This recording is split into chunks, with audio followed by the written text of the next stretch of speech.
Gracias, muy buenas noches. José Martí para servirle, José A.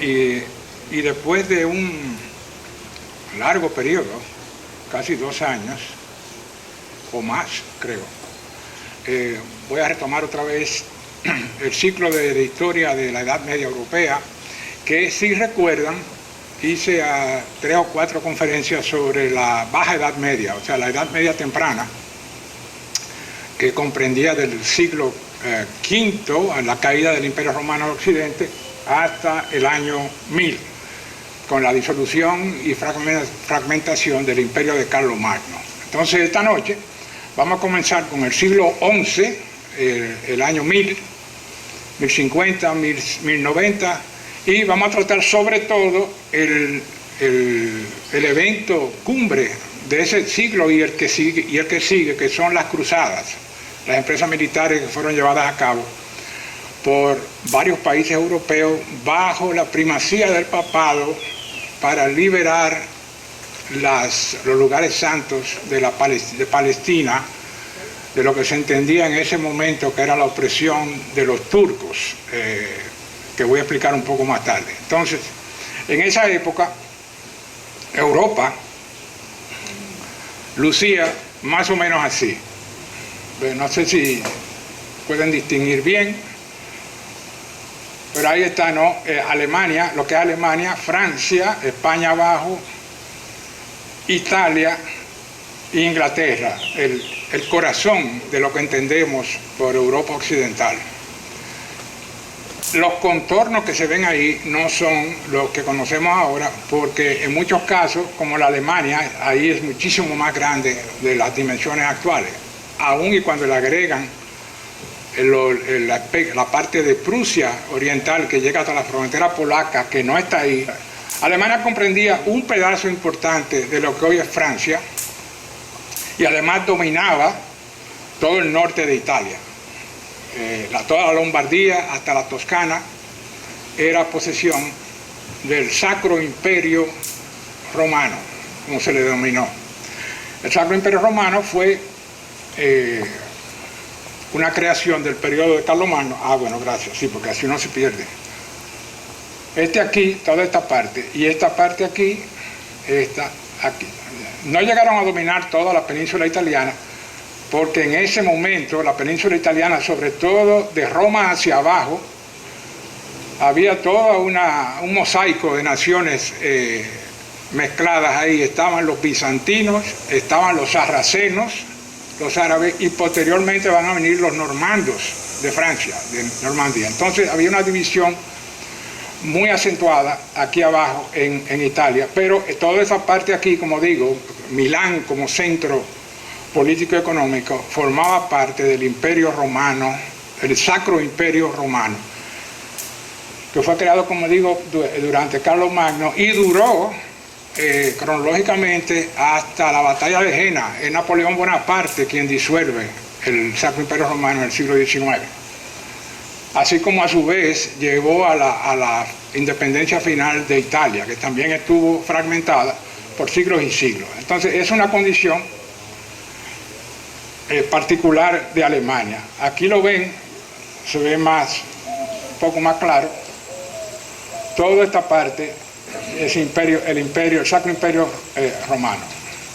El Sacro Imperio eran fundamentalmente 4 condados: la Franconia, que es la parte que cubre lo que hoy es Francia y el Valle del Rin; Suabia, que es de donde vienen los grandes emperadores Barbarroja; Bavaria, aquí, y la inmenso bloque en el norte, el gran logro de Carlomagno, que es la Sajonia, la conquista del norte, de la frontera con el Mar del Norte de Alemania, que es lo que va a llevar posteriormente a la cristianización de las tierras eslavas del este, la península escandinava y las tierras eslavas que llegando casi a las llanuras de Rusia. Entonces eso fue para mí el mayor logro estratégico de Carlomagno, es esta parte aquí, la Sajonia, y que posteriormente se expandió hacia acá y forma lo que luego vino a ser el reino de Prusia, que llegó a dominar Alemania completamente. Esto es con la dinastía esta Hohenstaufen. Después está en ese siglo. Francia, que como ven, también está dividido en una serie de regiones, todas independientes. Lo que entendemos por la dinastía capetiana, que es la primera dinastía real de Francia, 1987, con Hugo Capeto, ellos en realidad lo que dominaban era la Ile-de-France, esta zona aquí, un poco, y fue a partir de ahí, donde está París, ahí fue a partir de ahí que se fueron expandiendo gradualmente, un proceso de siglos, aunque a partir del siglo XII lo hicieron rápidamente y fueron absorbiendo los otros condados. Francia no llegó a una consolidación como reinado tal hasta siglo XIII e incluso siglo XIV, porque la Borgoña, que es un pedazo enorme aquí abajo, se mantuvo independiente por 200 años más y siempre era objeto de deseo, de rapiña, tanto de los alemanes como de los franceses. Y la particularidad especial del siglo XI aquí es el ducado de Normandía, esta parte aquí, que va a llegar a conquistar Inglaterra, la famosa batalla de Hastings, y van a formar una dinastía normanda que va a influir tanto en Francia como en Inglaterra.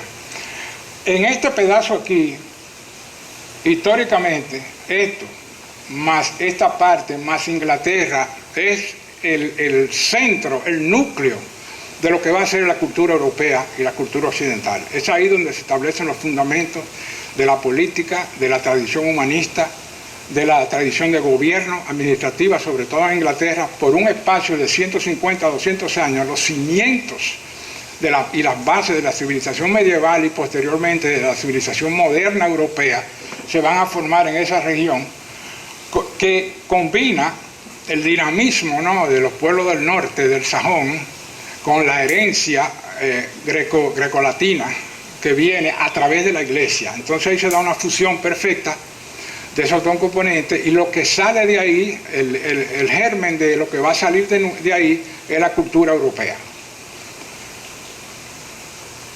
Aquí están las posesiones normandas, hasta el siglo, los normandos, como dije, desde aquí conquistan hacia el norte, pero también conquistan hacia el sur, porque son emprendedores. Entonces una serie de normandos que estaban en peregrinación en Tierra Santa, antes de las cruzadas, llegan aquí al condado de Apulia, en Italia, donde tuvo la invasión de Aníbal, donde se dio la batalla de Caná. Aníbal tuvo 15 años dando vuelta ahí en Apulia. Ahí se concentran y gradualmente van llegando más misioneros y más soldados, y los normandos terminan tomando el sur de Italia y de ahí pasan a Sicilia, expulsan a los árabes de Sicilia y forman ahí una dinastía importante que va a tener un impacto fundamental también en la cultura europea posterior. Porque de aquí, y eso lo voy a tratar en otra conferencia, aquí se comienzan a traducir las obras griegas que habían sido conservadas por los árabes, pero hacen una distinción fundamental con respecto a las que eran traducidas en Toledo, en España, y es que se traducen directamente del griego, porque vienen muchos bizantinos aquí, se traduce del griego al latín, y eso le da un impulso tremendo, más toda la herencia de obras de ciencias naturales, la geografía, la meteorología de Aristóteles, la medicina de Galeno, todo se traduce en esta parte aquí. Y son los normandos los que llevan a cabo eso. O sea, es una fusión aquí de la cultura grecolatina con la que se está dando aquí. Entonces, a pesar de las dimensiones escasas de la Normandía, el impacto va a ser incalculable. Lo que yo creo que la explicación histórica general es que los normandos traen esta energía de los pueblos del norte, ¿no?, esta feroz sentido de independencia de comunidades autónomas, y eso al fusionarse con una cultura humanista crea una fusión, un elemento nuevo que va a combinar las dos cosas, va a combinar la autonomía con la centralización, porque la sociedad necesita el impulso que da la autonomía, pero también necesita orden y seguridad, y eso es lo que se va a fusionar aquí, se va a transmitir a todas partes. Alemania va a estar exenta por mucho tiempo de ese orden y de esa seguridad, porque es una estructura de federaciones que después se vuelven palatinados. Entonces un territorio inmenso para cada varón, cada duque, tiene su propio contorno, lo tienen todos, ¿no? El esquema feudal, pero en Alemania es más acentuado y se resisten a ser integrados por el emperador, que reside en Alemania. Al que llaman emperador en ese tiempo reside en Alemania. Este es un ejemplo de lo que hablaba de los normandos. Esto es en Hauteville, en Normandía, la ciudad natal de Robert Guiscard, el normando que conquistó Sicilia y la Apulia en Italia. Y fueron trayendo ahí, y el estilo bizantino se ve claramente en la cúpula aquí, en el oro y en las dimensiones de la pintura, ¿no? Siempre ese sistema alargado del griego, donde la silueta tiende hacia lo alto, hacia el abstracto, ¿no? No tiene la misma concreción que el arte que se va a dar en occidental. El griego es más difuso en eso, tanto en la lengua, en la literatura, como en las artes plásticas. Entonces, esta parte bizantina está todavía, yo nunca la he visto, pero me llamó la atención eso, en Hauteville. ¿En qué parte de Normandía está? No tengo idea. Después está otra, aquí es las posesiones, ya se ve más claramente. Todo esto aquí es normando, con el símbolo de la casa de Hauteville, de Robert Guiscard. Fue tan emprendedor que Robert Guiscard invadió 2 veces el Imperio Bizantino y llegó casi a las afueras de Constantinopla. O sea, era un pueblo que iba en un carácter expansivo por lo exiguo del territorio que tenían y la vitalidad que contenían. Entonces tenían que estarse expandiendo constantemente. ¿Qué es lo que pasa con muchas de estas naciones?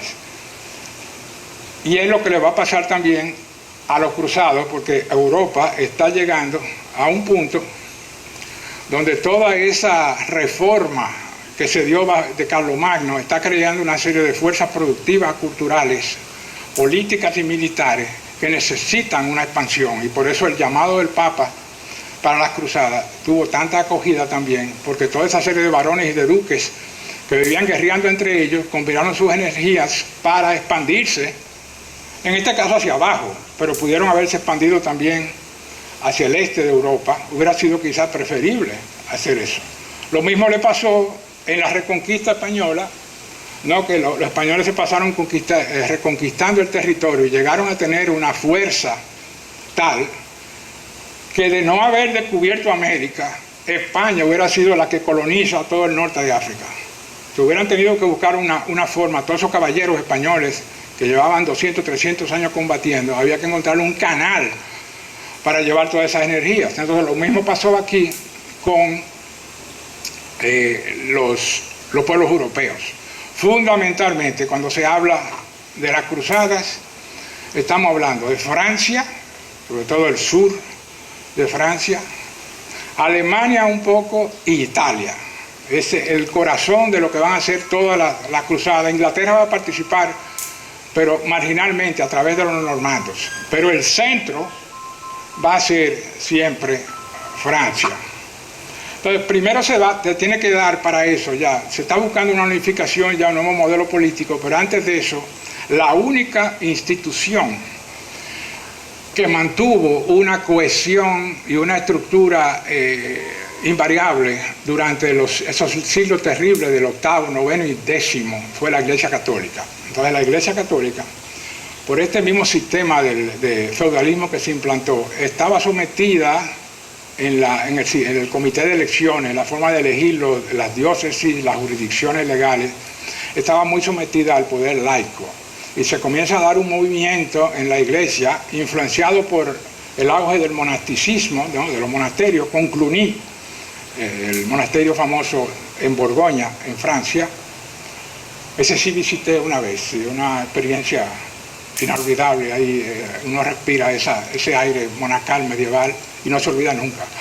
Ellos bajo eso llevaron a cabo lo que se llama la Reforma Gregoriana, que fue el Papa Gregorio VII, donde se trata de dar una jurisdicción autónoma en la toma de decisiones de la Iglesia con respecto al poder secular, a los reyes, que estaban tratando de acaparar, por muchas razones, entre ellas también captar la inmensa riqueza en tierras de la Iglesia.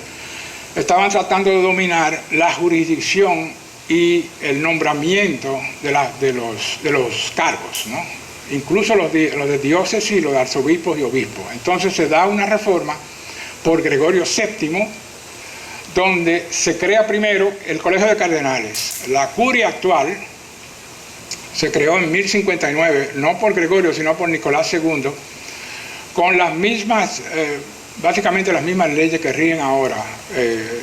2/3 del Colegio de Cardenales se necesitan para nombrar un nuevo papa, que creo que es todavía la regla que hace. En ese tiempo no había todavía Vaticano, el San Pedro, sino que los concilios tenían lugar en la iglesia de San Juan Letrán, el Laterano, en Roma, fuera de la jurisdicción del actual Vaticano, pero hoy, aun y cuando está fuera, la jurisdicción del Vaticano aplica también ahí. Esa iglesia es la más vieja de Roma, la archibasílica de San Juan Laterano, y tiene una característica, y es que el diácono de honor de la iglesia es el presidente de Francia, Emmanuel Macron, por tradición creada por Enrique IV en el siglo XVI. Entonces es un título invariable y siempre es ese cargo que se encarga del diácono de esa catedral. Entonces ahí se crea un concilio famoso y se funda el Colegio de Cardenales, la curia. Los 3 problemas fundamentales que enfrenta la iglesia es, por un lado, la eliminación de la simonía, o sea, la venta de cargos eclesiásticos, que simonía viene de Simón el Mago, que en el libro de Actos de los Apóstoles le propone comprarle los poderes a San Pedro. Te voy a dar un dinero si tú me das los poderes que tú tienes. Y creo que eventualmente Nerón lo hizo que se tirara de una torre a Simón el Mago, le fallaron los poderes ahí y murió. El otro, eso era rampante, la simonía en la iglesia, porque también las grandes familias adineradas compraban los cargos para poner a alguno de sus hijos. Un obispado era siempre un puesto deseado, todavía lo es. Entonces en ese caso las diócesis estaban cubiertas de esa práctica de corrupción. Eso se comienza a eliminar gradualmente. El segundo punto es el celibato, porque el asunto de la herencia, teniendo los hijos, el patrimonio de la iglesia no puede pasar a los herederos, tiene que quedarse como patrimonio de la iglesia. Entonces lo que hace, la fórmula que se busca es prohibir, teóricamente, ¿no?, el celibato, imponerlo. Entonces eso, como es de pensarse, encuentra una feroz resistencia, sobre todo en el clero bajo, ¿no?, que convivía con el pueblo y con mujeres. Entonces esto fue lo que más irritó la furia de Lutero en el siglo XVI, porque él quería casarse con la monja amiga de él. Y no, está bien, es natura. Entonces los protestantes logran finalmente eliminar eso, pero en la Iglesia Católica todavía perdura esto, porque no puede haber un derecho sucesoral de los bienes. Los bienes son colectivos, un patrimonio de la Iglesia Católica. Eso también se logra eliminar, y viene el tema principal, que es el controversia de la investidura. ¿Quién va a nombrar los obispos, los arzobispos y los del clero secular? ¿El emperador o el papa? Entonces ahí sí se crea una tenaz resistencia entre los dos poderes, llegando a la contienda final entre el Papa Gregorio VII y el emperador germánico Enrique IV, donde el Papa adopta en un momento, el emperador primero lo engaña y le finge que va a cumplir, va a ceder el nombramiento de los cargos eclesiásticos al papado, pero después se retrae y no lo cumple, y el Papa lo excomulga en una famosa sentencia. El emperador va, por la presión de los arzobispos en Alemania y en Milán, que lo están presionando a que ceda, va a una reunión con el Papa, famosa en la historia europea, en Canosa, un pueblo de la Toscana, aquí, y el Papa lo hace esperar 3 días afuera para recibirlo. Bismarck solía decir Su Canosa gehen wir nicht, nosotros no vamos a Canosa. Siempre lo repetía en todas partes, para indicar que ellos no se sometían no solamente a la autoridad eclesiástica, sino a ninguna otra autoridad. Pero ahí se dio eso y finalmente llegan a un acuerdo que no se resuelve hasta el siglo XII de esto, y el Papa queda entonces con la plena jurisdicción para nombramiento de cardenales, arzobispos y obispos. Y cada diócesis tiene un sistema, que eso lo ayudaron los monásticos de Cluny, los benedictinos. Cada diócesis tiene el derecho también de elegir cuáles van a ser sus clérigos en esto. Clérigo secular. El clérigo regular es una confusión muy, ¿cómo te puedo decir? Muy común. Saber cuál es secular, cuál es regular. Regular son los monásticos, los que se rigen por reglas. Los seculares son los cánones, los que pertenecen al cuerpo directo de la Iglesia. Entonces siempre ha habido un gran debate con todos esos dos tipos de sacerdotes.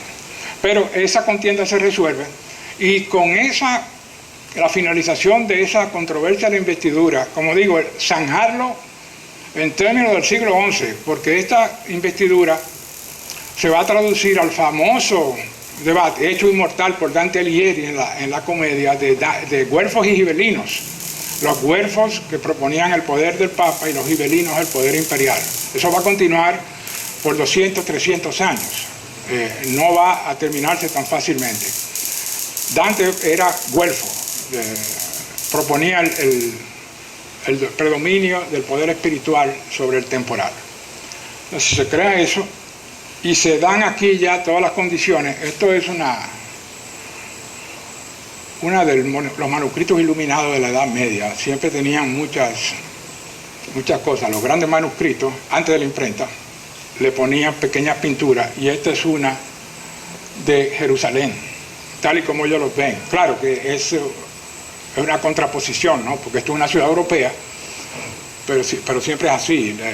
Ponen en un ambiente pagano o asiático, recrean un ambiente europeo. Los artistas tienen esa tendencia.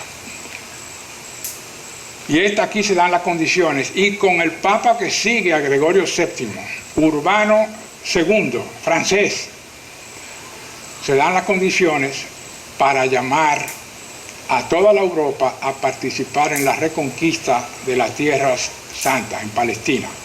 El imperio turco de los Seljuk, siglo IX, X y XI, toma una gran parte de lo que entendemos por el imperio árabe. Son tribus turcomanas que se daban en la inmensa llanura que va en el norte de Europa, Rusia y todo eso, Siberia. Ahí venían constantemente tribus una tras de otra, llamados los turcomanos, Turkmenistán, ¿no? Turkmenistán es una parte de eso. Y una de esas, la banda muy famosa, fueron los Seljuk. Y los Seljuk entran, como entraban todos, por el valle de la Mesopotamia, por el Irak, y comienzan a conquistar todas las tierras de Palestina y de Siria, porque el gran tesoro no es la Palestina. En términos económicos y simbólicos y de impacto de civilización árabe, Siria es la clave, la gran Siria, ¿no? Todavía eso resuena en la mente de los musulmanes. Cuando tú le hablas de la gran Siria, el contenido es diferente, ¿no? Están apelando a un sentimiento de grandeza que tenían antes. Entonces entran por ese valle y corre el rumor de que están desecrando los sitios sagrados, incluyendo la iglesia del Santo Sepulcro, que había sido destruida 50 años antes, a principios del siglo. Y eso genera una indignación colectiva en Europa, y la iglesia, por el papel preponderante que toma ahora, dominando el asunto que hablé de la controversia de la investidura, se da el milagro casi de que en Clermont, en el centro de Francia, el Papa Urbano II dicta una declaración donde llama a la reconquista de las tierras sagradas del cristianismo. Y la respuesta es súper entusiasta, y el Papa se pasa 6-7 meses recorriendo Europa, sobre todo Francia. Por eso que Francia es en todo sentido el centro de la civilización medieval, porque es ahí donde él concentra, y él siendo francés, Él concentra toda su actividad ahí, pero la respuesta es entusiasta en Inglaterra, en Italia, en Alemania, y toda una serie de caballeros dejan sus deberes feudales, contribuyendo irónicamente a la destrucción gradual del feudalismo, porque las tierras se quedan sin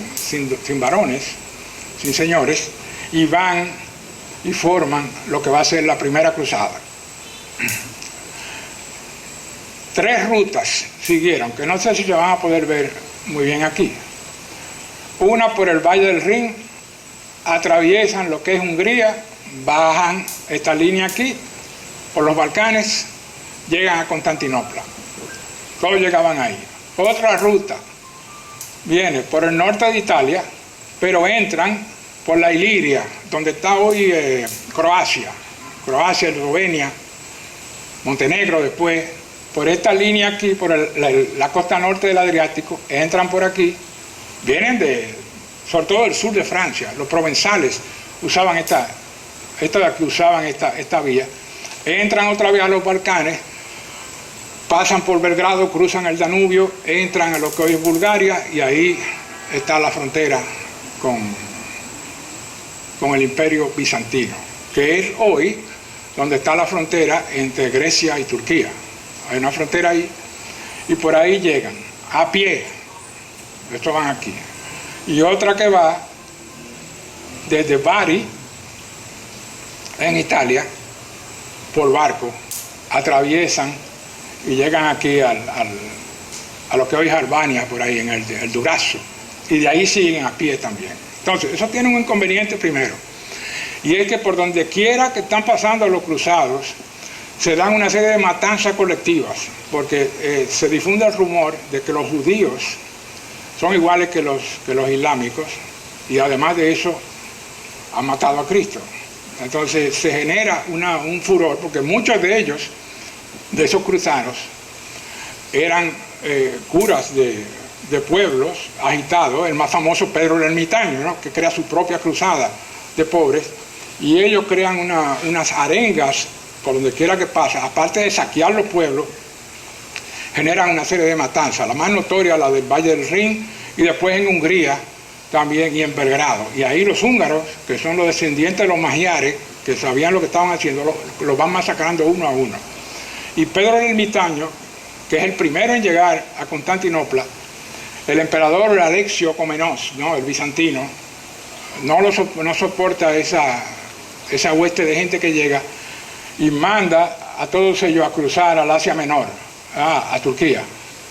Y ahí son todos masacrados, casi unánimemente, 90%, por un ejército turco, por un Seljuk. Provocan un asunto, no tienen la misma pericia militar que los varones, y ahí termina la Cruzada del Pueblo, que fue la primera, 1096. En 1095 fue el llamado del Papa, de Urbano. En 1096, la Cruzada del Pueblo. Luego vienen las otras y comienzan a llegar uno por uno los grandes héroes que asociamos con la primera cruzada. Godofredo de Bouillon, el conquistador de Jerusalén, con su hermano Baldwin, que son realmente Bourdon, ¿no? Bourdois. ¿Bourdois o Bourdon? Baudouin. Bueno, pero le ponen Baldwin, siempre es Baldwin. Una serie de reyes se van a llamar Baldwin. Llegan ahí el Roberto de Normandía, el conde de Vermandois, francés, arriba del Ile-de-France, que es hermano del rey Felipe I. Pero Felipe no puede ir porque el Papa lo ha excomulgado. Él quería ir, pero no está permitido eso. Y va Bohemond, que es muy importante, el Bohemond aquí, normando, de la Sicilia y del sur de Italia, con el famoso Tancredo. Digo famoso porque los grandes personajes en la Jerusalén liberada de Torcuato Tasso, el gran poema épico sobre la primera cruzada del siglo XVI, tiene como carácter central a Tancredo y a Bohemond, que era su tío. Jerusalén liberata, ¿no? Entonces, estos van llegando uno por uno, todos a Constantinopla. En Constantinopla, Alexio Comnenos logra llegar a un acuerdo con ellos, porque no se esperaba una respuesta realmente tan entusiasta. ellos tratan de crear una alianza militar y les dicen que por qué no atraviesan hacia el Asia Menor, a Turquía, y comienzan a moverse hacia la Tierra Santa, y que él posteriormente le va a dar una ayuda militar a ellos, siempre y cuando ellos garanticen que las tierras reconquistadas van a formar parte otra vez del Imperio Bizantino, porque todo eso fue bizantino y Bizancio perdió todas estas cosas del siglo VII, ¿no? Con las ofensivas árabes de las huestes de Mahoma. Lo habían perdido todo eso. Un 80% de la cristiandad se perdió en el siglo VII, 80%. Entonces ahí llegan a ese acuerdo y finalmente cruzan todos y comienzan la campaña militar de la primera cruzada. Célebre, ¿no? En la historia. Cruzan por aquí. Aquí está Constantinopla. Tienen que pasar el Bósforo, el mar que separa la Turquía europea de la Turquía asiática. Entonces entran por aquí y con lo primero que se encuentran es con Nicaea. La ciudad de Nicaea, que fue donde se dio el concilio en 325 de Constantino, declarando el cristianismo como la religión oficial del Imperio Romano. Entonces, Nicea, sí, bueno, Nicaea en latín. Dan ahí, y ahí era que habían sido masacrados las huestes de Pedro el Ermitaño en Nicaea. Entonces la conquistan fácilmente, desbaratan el Imperio Seljuk y es el primer logro militar de la primera cruzada. El objetivo inmediato es conquistar Antioquia, la gran ciudad de Siria y anterior del Imperio Romano, un centro económico y comercial importantísimo en el Mediterráneo Oriental, y le comienzan a hacer un cerco para conquistarla, creyendo que le va a tomar 3 o 4 semanas, y le va a tomar más de un año conquistar Antioquia. Pero la cercan primero aquí, sobre todo con Tancredo y Baldwin.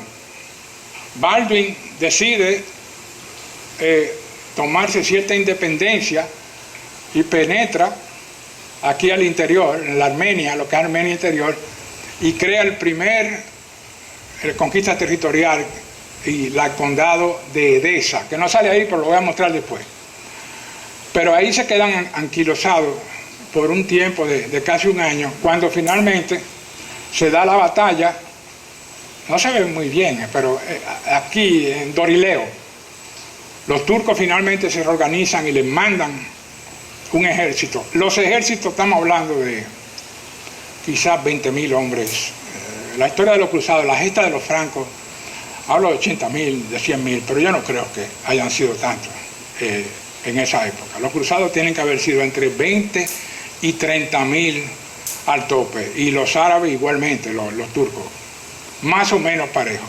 Entonces, aquí sí se da una batalla importante, frente a frente, y logran vencer las huestes turcas del árabe, que siempre usan la misma técnica que usaban las caballerías islámicas originales, y es tratar siempre de cercar al ejército enemigo. Vienen dándole vueltas. Saladino lo logró, pero le van dando vueltas, Aníbal, ¿no?, contra los romanos, darle vueltas hasta que lo van comprimiendo así. Pero los occidentales han desarrollado y han magnificado esta tremenda estrategia frontal que viene de las legiones romanas, que es el ataque por el centro, con toda la caballería y la infantería, con el escudo delante, como vencieron a los árabes en el siglo VII en Francia, Carlos Martel. Pues la misma táctica. Los árabes no están preparados para eso. Entonces le crean un hoyo por ahí, por el medio. Todavía los ejércitos occidentales combatían así hasta el siglo XX. Los nazis fue que cambiaron eso, con la pequeña compañía al lado de los tanques, pero siempre la estrategia fue frontal, lo de Alejandro Magno y lo de César, por el centro. Una vez que tú lo rompes, las alas se dispersan y la victoria es casi segura. Entonces aplican esa táctica con Godofredo de Bouillon, aquí en Dorileo, vencen el ejército árabe y dejan abierto inerte a Antioquia, y como quiera le toma casi un año tomar Antioquia aquí, y quien la posee va a ser Bohemond, el tío de Tancredo. Se crea ahí, se crea en este caso el Principado de Antioquia. Entonces el título es príncipe. En Edesa, Baldwin, el hermano de Godofredo, al ser un condado, Baldwin es un conde. Entonces, cuando van bajando por aquí, queda el camino abierto por toda esta parte, entran por aquí, queda el camino abierto para la Palestina. El lago Tiberíades, el Jordán, y comienzan a bajar. Pero todo esto dura, como digo, 2 años. Llegan finalmente en 1098, es cuando entran en Palestina propiamente dicha, y no se dan una batalla tan importante, van empujando los árabes, que en este caso ya no son los árabes, sino son los fatimidas, que es la dinastía que predomina en Egipto.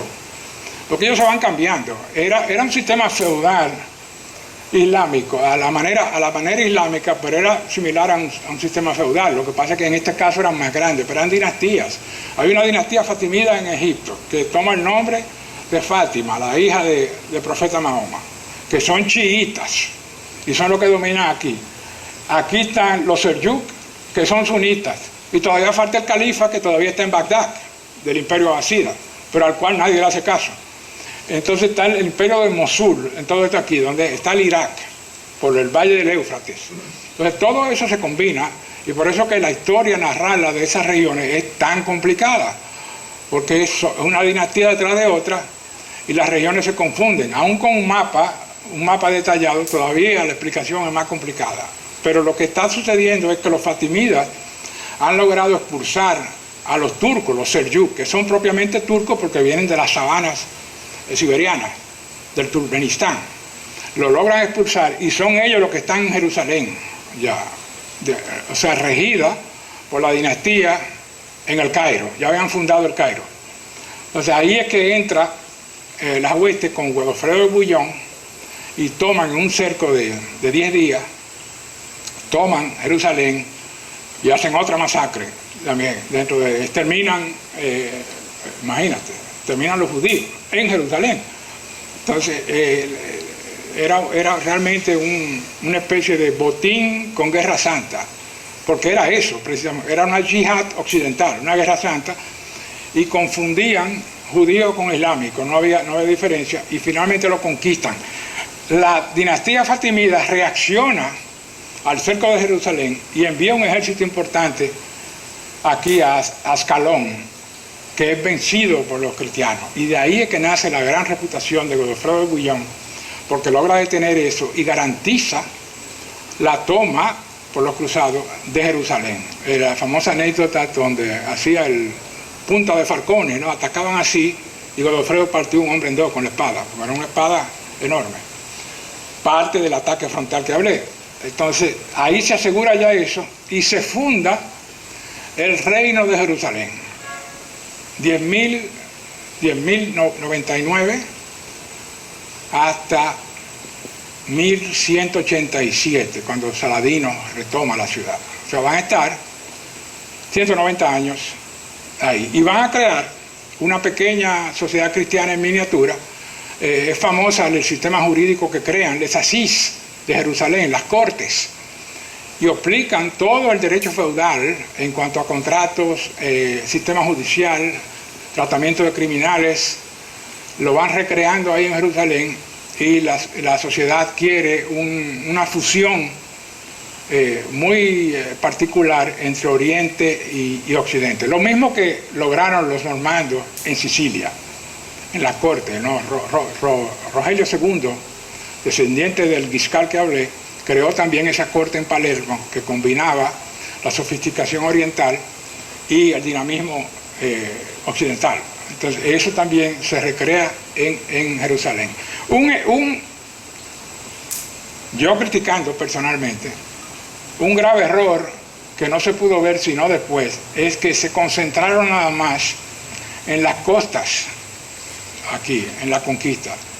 Para garantizar una estabilidad de todos esos reinos, hubiera sido necesario traer muchísima más gente y conquistar por lo menos Damasco, aquí abajo, y crear un frente Damasco-Jerusalén que hubiera servido de protección para lo que eventualmente iba a venir, que es que de todo este enorme hinterland aquí, de la tierra de aquí, iba a venir oleada tras oleada de combatientes islámicos. Pero había que crear un frente aquí. Ese es el problema que tienen siempre las operaciones militares de alta envergadura, que tú conquistas una parte, pero la misma lógica de la guerra y de la seguridad te lleva a seguir conquistando más. Lo que a los nazis les pasó en la Unión Soviética.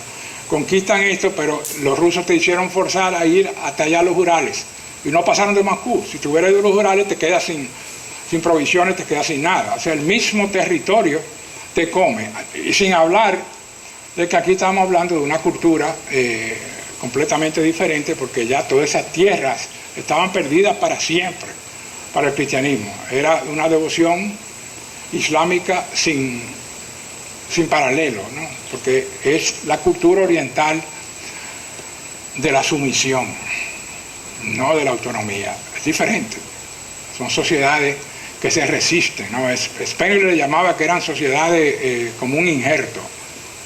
El caso cristiano, porque lo que está abajo, todo lo que está abajo, las costumbres, las leyes, las creencias, son islámicas. Y es Oriente, es Asia contra Europa. Entonces aquí lo que había que hacer era formar una barrera militar y por lo menos conquistar Damasco, que es lo que sucedió en la Segunda Cruzada. Esta cruzada se cierra en 1099, pasan unos años de estabilidad y alrededor de 1140-42 una banda desde Mosul en el Irak, otra banda con la dinastía Najib, entran, toman Damasco y logran vencer al reino de Baldwin de Edesa, que está, déjame ponerlo aquí. Miren los 4 condados aquí, ¿verdad? Este aquí, el paso de la Cilicia, que es lo que divide Siria de la Anatolia, de Turquía.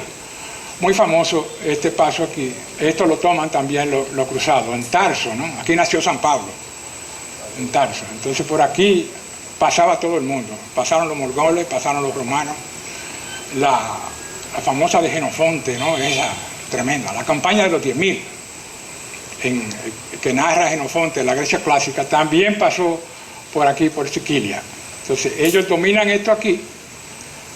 Y Baldwin, como dije, tiene el condado de Edesa, metido en Armenia, metido en territorio puramente islámico, muy atrevido aquí en el Valle del Éufrates. Esto aquí es el Éufrates.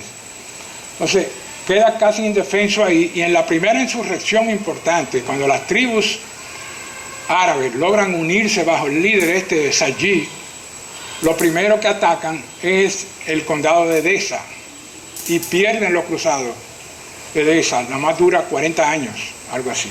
Y eso crea una indignación en Europa tal que se genera de nuevo otro entusiasmo y se forma la Segunda Cruzada, sobre todo con la labor proselitista y evangélica de Bernardo de Clairvaux, Bernard de Clairvaux, personaje importantísimo de la Iglesia, un santo, tan santo que es Bernard de Clairvaux en la Divina Comedia, quien lleva finalmente, deja a Beatriz a un lado, y quien lo lleva al Empireo a ver el punto luminoso de Dios es Bernard de Clairvaux. Y él es el autor, el patrocinador de la Segunda Cruzada. Logran convencer al rey Conrad de Alemania, participa aquí, y al rey, el pobre Luis VII de Francia, Luis VI de Francia. Y digo el pobre porque le tocó la suerte de estar casado con la indómita Leonor de Aquitania, que fue también a la cruzada. El marido le dijo: no, tú tienes que quedarte aquí para preservarme esto. Digo, yo no me quedo aquí, yo voy donde yo quiera. Y fue allá y creó un escándalo en Antioquia porque tuvo un romance con el tío allá. El rey se molestó con ella, se divorciaron finalmente, y ella tuvo la osadía, que todavía en Francia se dice con la voz callada, de casarse con el rey inglés, Enrique II, y le parió 8 hijos al rey. Es la madre de Ricardo Corazón de León.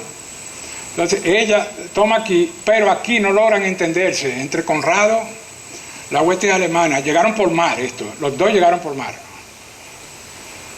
Estaban saliendo ya de Mesina, entre Sicilia y el sur de Italia y la Calabria.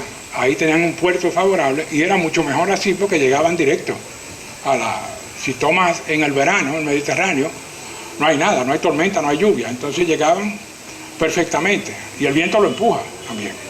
Entonces llegaron aquí, no se ponen de acuerdo, tienen algunos combates y tienen la idea de conquistar Damasco, perdón.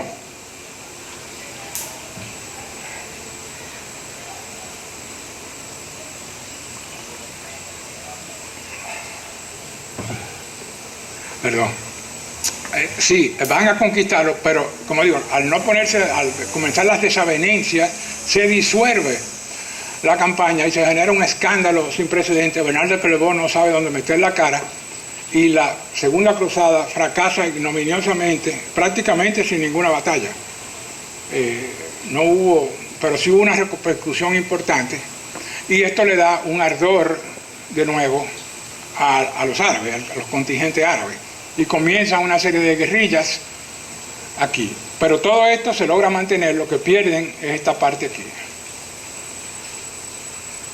Después de la segunda cruzada, como digo, hay un periodo de estabilidad más o menos. Estabilidad realmente no había nunca, siempre eran guerras fronterizas, siempre había expediciones, pero de pequeña envergadura, no con grandes ejércitos. Es cuando vamos a pasar a la tercera cruzada, que se forma un verdadero líder y un contingente militar extraordinario bajo el mando de Saladino, kurdo de origen, se forma aquí en lo que es Siria, logra conquistar toda Siria, logra sacar a los fatimidas de Egipto y conquista también el Cairo. Entonces tiene los dos polos. Los palestinos, la tierra palestina se queda entre los dos frentes. El miedo siempre, ¿no? El miedo de Alemania, estar entre el frente ruso y el frente occidental. Están cogidos ahí, lo único que tienen de escape es el mar, porque de este lado tienen ya Siria, con Saladino, pero también lo tienen por el Sinaí en Egipto. Entonces se dan las condiciones para generar lo que va a ser la tercera cruzada. La tercera cruzada tiene una envergadura mayor incluso que la primera en términos militares y se le llama la Cruzada de los Reyes. Ahí participa por Inglaterra Ricardo Corazón de León, hijo de Leonor de Aquitania, Federico Barbarroja, el fundador de la dinastía Hohenstaufen en Alemania, y Filipe Augusto, el rey francés. Los tres vienen. Están aquí, yo puse las rutas, mira aquí, la roja es la que siguió Barbarroja, fue el que llegó por tierra.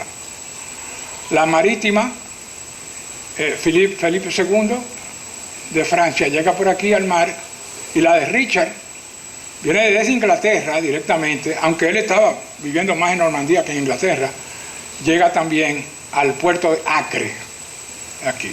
Ahí se concentran los tres. Barbarroja, cruzando en Anatolia un río con el peso de la armadura, se cae del caballo y se ahoga ahí, y no llega a participar en ninguna batalla. Es el abuelo del famoso Federico II, el estupor del mundo, que lo voy a tratar en el siglo XIII después, y que va a tener otra confrontación extraordinaria con el Papa, y que va a perder también. Entonces este es el abuelo de él, pero muere aquí y no logra participar, pero quien toma la rienda es Ricardo Corazón de León, porque Felipe Augusto también en un momento dado se devuelve a Francia y no continúa, porque tienen el problema en Francia del predominio entre Francia propiamente dicha y los normandos y el imperio angevino. Tienen una serie de problemas domésticos, entonces el rey no puede pasarse 2 o 3 años ahí, como se lo pasó Ricardo Corazón de León, 2 años completo ahí. Pero Ricardo sí toma la rienda y le gana 5 batallas a Saladino y lo va empujando hacia el sur y vuelve a ganar todas estas cosas aquí que Saladino ha conquistado, porque se me olvidó decir que Saladino declaró una insurrección contra el reino de Jerusalén, que ustedes pueden ver, está relativamente muy bien explicado en la película Cruzada, el reino del cielo, Kingdom of Heaven, con Orlando Bloom. Sí, esa, ahí, históricamente es correcta lo que dicen ahí, y ahí tratan a la campaña de Saladino. Saladino logra seducir los ejércitos cristianos a llegar al lago de Tiberíades, aquí en el mar de Galilea, por este paso aquí. El lago de Tiberíades se llamaba Tiberíades ahí, pero ahora el mar de Galilea, donde Jesús caminó sobre las aguas. Ahí lo logra atraer en ese paso que hay para entrar a la Siria interior, y masacra completamente el imperio, el ejército cristiano. Lo masacra, que no se recuperan más nunca de eso. Y deja expuesto el flanco de Jerusalén, que también lo ven en la película, y la toman en 1187. La batalla célebre es Hattin, aquí, una de las grandes victorias del Islam. Tienen Mansiquer, que habían dominado en 1071, y la que conquistaron contra los bizantinos en el siglo VII. Pero Hattin es una de las más importantes, le tira 50.000 soldados arriba y vence al comandante francés Guy de Lusignan, que se ve, lo diezman completamente, lo toma prisionero, y como digo, queda expuesto Jerusalén, y 3 semanas después toma Jerusalén. Cuando le dijeron al Papa Urbano III que Jerusalén colapsó en el trono y se murió, y generó otra ola de patriotismo cristiano en Europa, y es cuando se forma la Cruzada de los Reyes, como digo. Entonces, Ricardo Corazón de León, héroe indiscutible de esa cruzada, lo va empujando, cada vez que se enfrenta con Saladino lo vence. Pero llega hasta la puerta de Jerusalén, pero no entra, porque ya tiene problemas también domésticos atrás en Inglaterra y en Normandía, y se queda prácticamente en las afueras de Jerusalén, y Jerusalén nunca va a volver a manos cristianas, salvo por un periodo que lo explicaré en la otra conferencia, en la Quinta Cruzada, con Federico, el nieto de Barbarroja, que logra reconquistar por un tiempo, pero ya los tiempos han cambiado.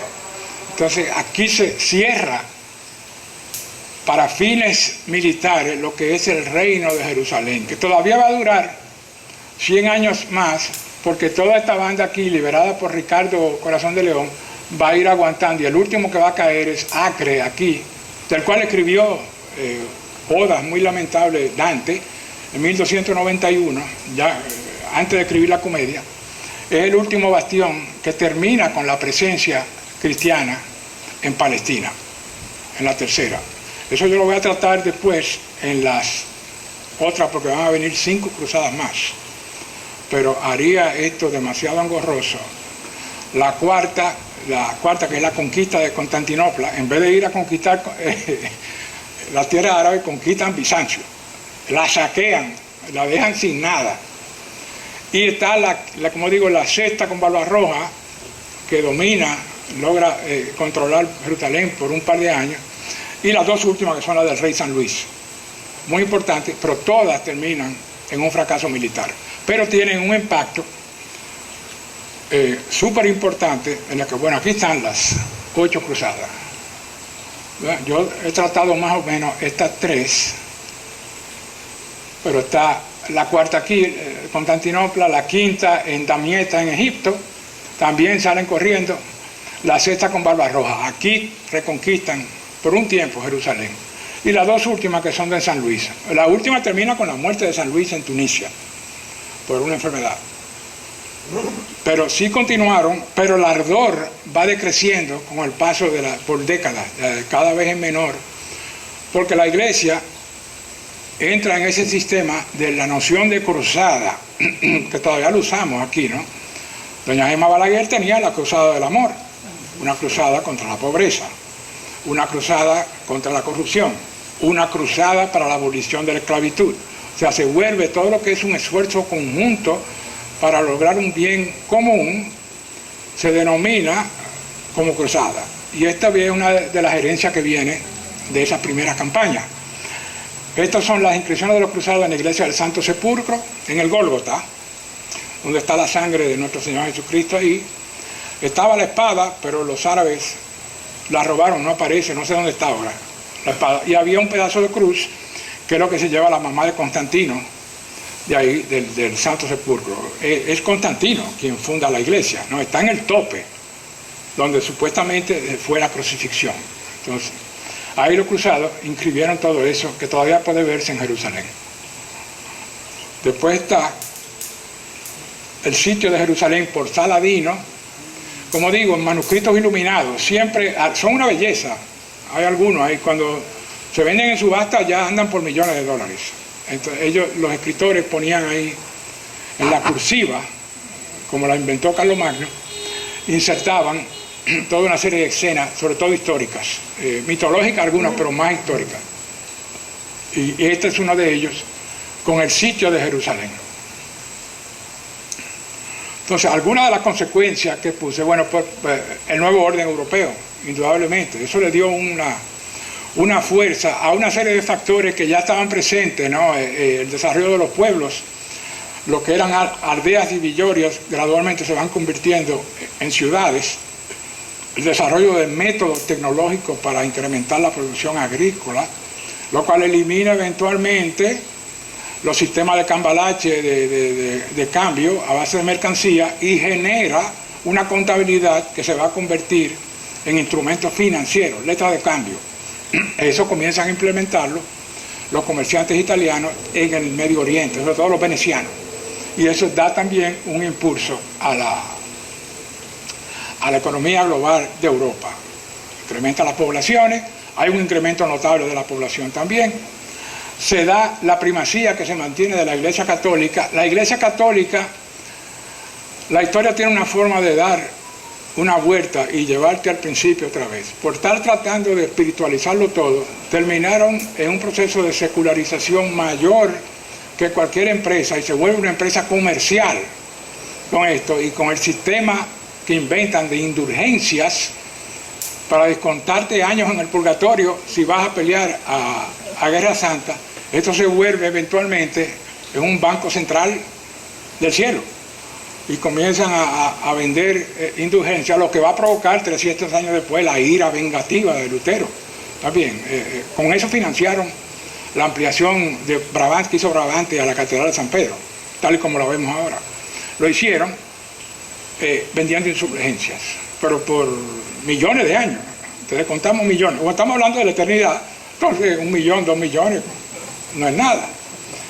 Lo toman eso, pero generan también el diezmo, muy importante, como fuente de ingreso de la iglesia, que le da un empuje. El diezmo de todos los clérigos asociados a la Iglesia Católica. Las iglesias evangélicas, en New York, lo recuerdo, sobre todo, hay muchas de ellas cobran un 10% del salario de los miembros, como diezmo. Los pastores, los americanos son, para asuntos de dinero, los americanos son la gente. Pero yo recuerdo, incluso las personas que trabajaban en mi edificio, algunos pagaban contentos. No, tengo que darle 10% al pastor. Eso viene del diezmo que implantaron a raíz de la cruzada. Hay una transformación evidente de la sociedad feudal, porque hay una serie de varones que no solamente pierden la vida, lo pierden todo allá y dejan expuesto a eso, y permite la centralización gradual de la monarquía. El impacto que tiene Francia en la Edad Media es que es la primera que realmente va demoliendo ese sistema de baronías, y la corte va adquiriendo auge. Los ingleses son los primeros que introducen la administración eficaz del Estado, los normandos, con Guillermo el Conquistador. Pero los franceses, con la integración de la monarquía, le dan un realce a la función política que no tenía en el siglo XI. Ya en el XII, en el XIII, eventualmente, como tiene que ser, ¿no?, la iglesia va perdiendo ese dominio que tenía sobre las cuestiones temporales. Dante, que era un ferviente partidario de la Iglesia Católica, en el tratado que escribió de la monarquía, indica que sí, que hay dos poderes, pero para el orden y seguridad de una sociedad tiene que ser el poder temporal, en la persona del rey. Entonces el rey, por una tradición que viene de Carlomagno, lo que es consagrado por el poder espiritual, ¿no? el aceite en Saint-Denis que consagra los reyes de Francia, la bendición papal sobre el imperio germánico, sacro imperio germánico por el Papa en Roma, como le hizo el Papa a Carlomagno. Entonces se genera esta historia, esta idea de los dos cuerpos del rey, ¿no? The two kings bodies.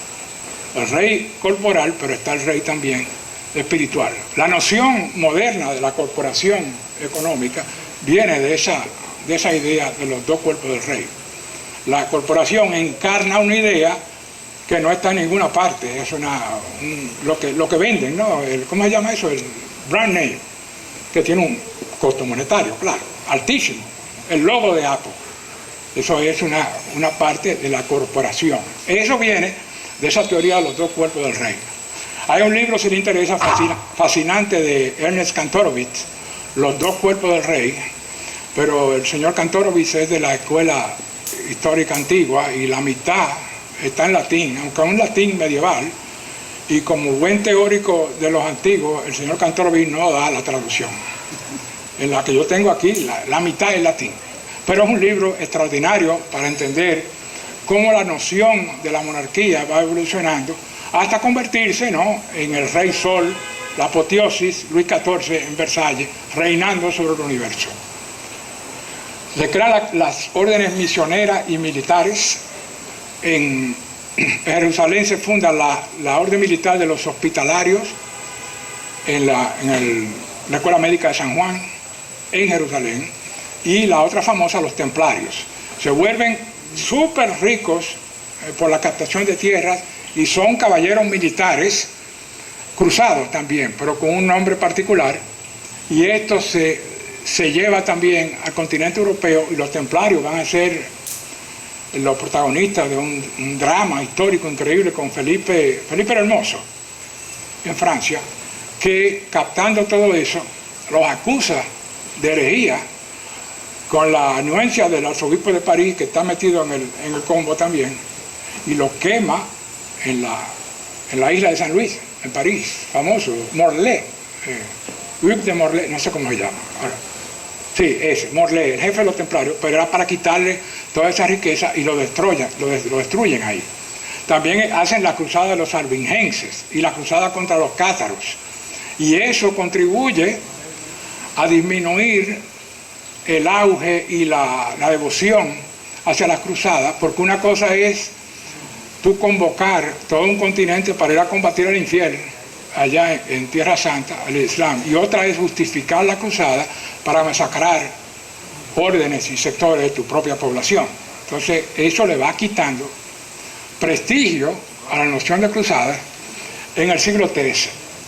Pero se crea también otra cosa, el desarrollo económico y mercantil, ¿no? Las grandes ciudades italianas, con Venecia a la cabeza, Pisa, Génova, una parte Florencia, pero no tiene costa, pero sobre todo Venecia, comienza este intercambio, que ya hablé, de mercancías y el costo de los fletes y todo eso, y se va desarrollando la contabilidad doble, que nace ahí en Italia, para las transacciones comerciales, y revoluciona eventualmente, se mete por Venecia, por el norte, pasa a los Alpes y entra por el Valle del Rin, y en la costa norte van a crear la Liga Hanseática, los alemanes, que va también a desarrollar completamente toda la costa norte y va a llevar el auge hasta la frontera con Finlandia allá. Entonces tanto el norte como la economía mediterránea adquieren una preponderancia por este desarrollo económico que generan las guerras, las cruzadas, ¿no?